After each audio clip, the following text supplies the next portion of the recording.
Olá, esse é o programa Sociedade Solidária, uma iniciativa da Legião da Boa Vontade. Nesta edição, falamos a respeito da importância do apoio social às pessoas que passam por graves problemas de saúde. Existem em todo o país milhares de pessoas aguardando pelo transplante de um órgão. Tanto os candidatos quanto aqueles que já passaram por um transplante sabem a dificuldade que é você permanecer nessa situação, aguardar ansiosamente pela oportunidade de ter uma importante vitória no campo da saúde e depois os cuidados que são necessários para preservá-la. Por isso, na edição de hoje, nós recebemos a APAT, a Associação para a Pesquisa e Assistência em Transplante, representada pela sua coordenadora, Andréa Soares, aqui nos estúdios conosco, que vai compartilhar com a gente a sua experiência. Ela já passou por isso, ela já foi transplantada, preside também uma associação que representa as pessoas que passaram também por situações semelhantes e vai falar também a respeito de como é dado esse apoio social para garantir às pessoas que nesse momento passam por essa dificuldade as melhores condições para que elas possam se recuperar plenamente. Bom, primeiramente, gostaríamos de agradecer em nome da LBV pela senhora ter gentilmente aceito o nosso convite, estando aqui hoje para falar a respeito desse tema tão importante. Seja muito bem-vinda. Muito obrigada. Eu que agradeço a oportunidade de falar sobre isso, porque eu acho que as pessoas precisam conhecer os trabalhos que existem e é uma maneira de incentivar a criação de novos serviços para que mais pessoas possam ser beneficiadas. Com certeza. Falar sobre esse lado social que envolve também os transplantes é uma novidade para muita gente, mas é determinante para que as pessoas possam conseguir passar por essa situação no campo da saúde e ter uma recuperação completa dentro do possível, não é? Exatamente, somente porque o Brasil ele é um país continental, né? Sim. E nas regiões mais carentes existe o acesso aos tratamentos, a saúde é difícil. Uhum. Então, muitas pessoas não têm como se tratar, porque não existe o serviço nas suas cidades, nas suas regiões. E muitas pessoas que são transplantadas aqui em São Paulo, boa parte das pessoas da fila que estão aqui não são de São Paulo, são de outras regiões que não possuem serviço e acabam vindo se tratar em São Paulo. E isso acaba gerando um inchaço na nossa fila, um aumento muito grande. E aí acontece que as pessoas que são daqui acabam tendo que esperar por um tempo maior para fazer o transplante, porque além de acolher os próprios pacientes do estado, da cidade, acolhe de outras regiões, até mesmo de fora do país. Existem pacientes também que são de outras regiões, né? Países vizinhos aqui que têm menores condições de saúde. Né? Então, essas pessoas não têm o acesso, a menos que elas tenham uma equipe que cuide delas e um acolhimento. Porque se manter em São Paulo é muito difícil, principalmente para uma pessoa que está nessa condição, que geralmente está afastada do trabalho, então não tem uma atividade laborativa, então os recursos que já não eram muito grandes ficam menores. E por um custo de vida elevadíssimo, que é o de São Paulo. Elevadíssimo, fora que o tratamento existe medicações, um cuidado maior com a alimentação, uma série de coisas que acaba dificultando esse acesso ao tratamento.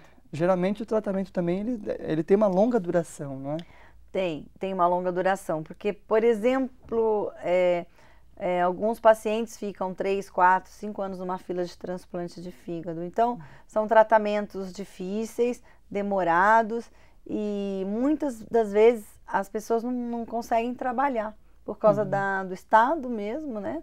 De saúde que vai ficando cada vez mais agravado e então isso dificulta muito. Então, se manter em São Paulo para esse tratamento é muito difícil. Inclusive, uma história de vida de uma família ligada justamente a essa questão social do nosso país está na origem do trabalho da APAT. Queria que a senhora compartilhasse com os nossos telespectadores.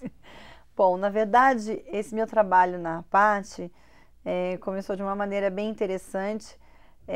Eu sou transplantada de fígado há 12 anos. Eu descobri muito cedo que eu tinha um problema hepático e ele foi evoluindo até o transplante.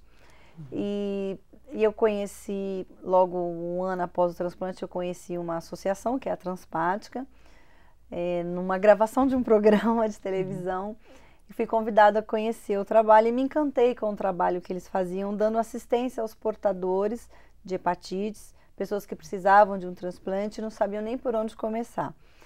E eu fui conhecer a associação E comecei como uma voluntária, não entendia muito das doenças hepáticas, e comecei a estudar, me aprofundar, participar de eventos, de congressos, e me envolvi completamente nesse trabalho voluntário. E aí, por conta desse trabalho, eu conheci as equipes de transplante, as equipes de hepatologistas, e até que uma delas me fez o convite para ficar à frente da casa de apoio.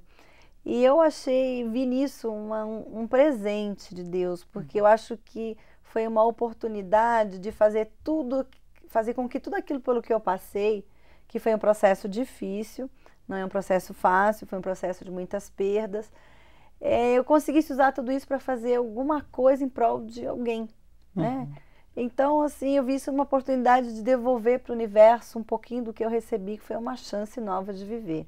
Assim é a solidariedade, né? Exatamente. E é interessante que à frente da casa de apoio, que é uma casa então criada para poder atender essas pessoas que vêm de longe realizar os seus tratamentos, as suas cirurgias em São Paulo, a senhora sabe exatamente como estão se sentindo aquelas pessoas que estão na fila à espera do órgão, né? E essa casa, ela foi criada justamente porque, numa ocasião, a equipe que está à frente da casa, que é o Grupo Hepato, que é o grupo de médicos que cuida da casa, porque na verdade a casa, a Paty, ela é um braço assistencial desse grupo de médicos, que criou essa casa porque transplantaram uma moça e depois da cirurgia ela foi para um albergue da prefeitura e lá ela contraiu uma tuberculose e ela ficou 8 meses tratando e quase perdeu o enxerto por conta de um problema social. Então, indignado com isso, a equipe resolveu... Nossa, o mais difícil ela conseguiu que foi encontrar um órgão compatível. Exatamente. Então, a equipe, indignada com essa situação, reuniu a família e juntos alugaram uma casa para começar a Paty. E quem sustentava a casa no começo eram os próprios médicos. E ainda parte do provento da casa, da manutenção da casa, é feita pelos familiares, pela família dos médicos, que ajudam a manter a casa. Depois, com o passar do tempo, ela foi crescendo, ela foi se tornando conhecida e a gente conseguiu agregar novas pessoas para nos auxiliar nesse trabalho. Mas justamente ela fez esse papel de cumprir essa ação social, porque essas pessoas que moram longe, elas também vinham para uma primeira avaliação, para uma primeira consulta, passavam na consulta e depois não tinham como dar seguimento no tratamento, porque não tinham condições, porque quando chegava a hora de ter que fazer os exames são demorados, eles não tinham como se manter aqui para fazer o tratamento, então eles abandonavam os tratamentos e morriam em suas cidades, porque não conseguiam tratar. Então, eu acho que o maior benefício da casa é dar oportunidade às pessoas que não teriam condições de se tratar para ter essa segunda chance. Sim. Né? E agora a gente lá na casa tenta fazer com que essas pessoas se sintam o menos desconfortáveis e sofrer, diminuir o sofrimento, porque eu passei por essa situação e estava na minha casa, junto da minha família, com as minhas referências, já foi um processo difícil. Agora, eu imagino o que é para essas pessoas passarem por todo esse processo da doença, que é muito desgastante, longe das suas famílias, de suas casas, de suas referências. Para você ter uma ideia, nós já tivemos casos de pacientes cuja família conseguiu achar um conhecido, ou mesmo pagar uma pessoa para vir acompanhar o paciente. Então, imagina uma pessoa que está numa casa com pessoas totalmente desconhecidas, numa cidade enorme. Então, é muito difícil. Então, na casa, além do atendimento médico, nós temos psicólogas voluntárias que prestam atendimento não só para o paciente, como para os acompanhantes. Nós temos nutricionistas que fazem acompanhamento nutricional desses pacientes, tanto no pré quanto no pós-transplante. E nós temos voluntários que dão aulas, ensinam eles a fazerem alguma atividade, alguma coisa uma forma que eles de terapia possam... ocupacional e geração de renda? Exatamente, né? Para eles poderem ter alguma coisa para depois seguirem a vida, né? Nós temos até 2 casos de uma moça que aprendeu a fazer fuxico aqui em São Paulo. Quando ela retornou para a cidade dela, ela começou a fazer bolsas e alguns artigos que começou a vender nos shoppings. Hoje ela tem uma pequena oficina com algumas costureiras onde eles fazem o material e vendem. E esse trabalho ela aprendeu a fazer na Paty. Então a gente procura tentar dar um pouquinho de conforto e qualidade de vida para esses pacientes com transplante. Com certeza. E um outro desafio ainda é conseguir levar, por que não, esses tratamentos, essas cirurgias também para as áreas de onde essas pessoas vêm, para que elas possam ter esse benefício de poder realizar as cirurgias no local em que elas vivem, no local em que elas moram.